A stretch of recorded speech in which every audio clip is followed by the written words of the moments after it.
Alors, vous êtes là avec nous pour parler de Débat 973. Alors, notre émission hebdomadaire abordera ce soir le thème de sport et crise sanitaire.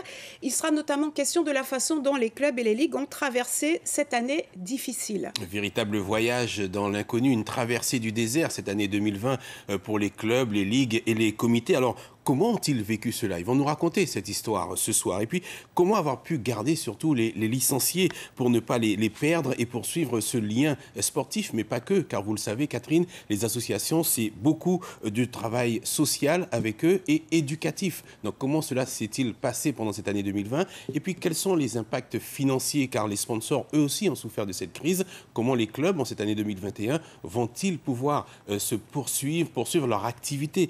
Et puis, pour la reprise, il a fallu mettre en place un protocole sanitaire assez strict et exigeant, modifier même parfois l'ADN de certains championnats. Ils vont nous raconter tout cela, les différents acteurs de la discipline, des disciplines sportives. Alors justement, vous avez choisi des représentants de sports collectifs et des sports individuels. Nous aurons pour cela Paul Poulidor, le président de la Ligue de handball, touché à un moment par le Covid, qui a dû mettre en place pas mal de processus. Yannick Yvonique Matillon, la présidente de l'ASC Bonhomme, un club de judo très populaire qui a dû faire un gros travail avec ces jeunes. Vincent Guertin, c'est pour le rugby, un sport collectif qui demande beaucoup de contacts. Alors, il sera intéressant de voir comment ils vont justement mettre en place ces protocoles.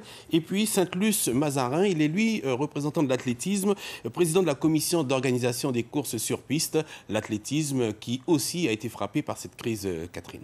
Merci Fabrice. Alors, Débat 973, c'est à suivre ce soir à 20h05 sur Guyane, la première télé.